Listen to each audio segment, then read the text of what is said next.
ফিরে অবসর প্রতিযোগিতা অনুষ্ঠানে যেমন খুশি তেমন সাজো। তোমার নাম কি? হেলাল হোসেন নিশাদ। আচ্ছা, তুমি কি ইভেন্ট নিয়ে দাঁড়াইছো? আমাদের বিচার কাজ এখনই শুরু হবে। নারী পুরুষ নির্যাতনে দাঁড়াইছি। তারা চলে আসো। নির্যাতন করেছে তাই। আচ্ছা আচ্ছা, তুমি পুরুষ নির্যাতনের শিকার নাকি? আচ্ছা, তুমি কি ইভেন্ট নিয়ে দাঁড়াইছো? আচ্ছা ঠিক আছে। ইভেন্টের নাম কি?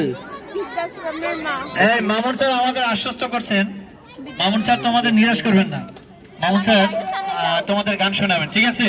জন্য আহ্বান জানাচ্ছি তোমার জাকিয়া ইভেন্টের নাম আফরোজ, কি? ষষ্ঠ শ্রেণী, রোল আইনের চোখ 35। কেন মনে হলো আইনের চোখ অন্ধ? জাকিয়া আফরোজ, হ্যাঁ সামনে আসো, এদিকে আসো। আচ্ছা আচ্ছা, দেখি দেখি। এরপর হচ্ছে বাল্য বিবাহ। ডাক্তার হতে চাও? আমি মানুষের সেবা করতে চাই।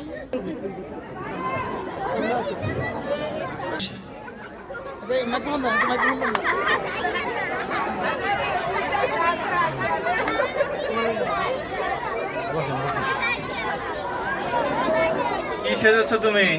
বৃদ্ধাশ্রমের অসহায় মা। তোমার পরিবার নাই?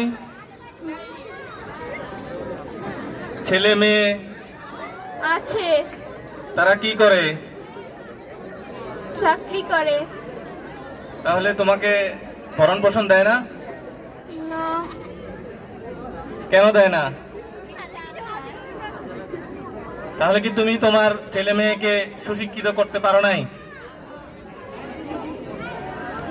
তারা কেন তোমার ভরণ পোষণ দেয় না? তুমি কি আগে তাদেরকে সুসন্তান হিসেবে ঘরে তুলতে পারো নাই?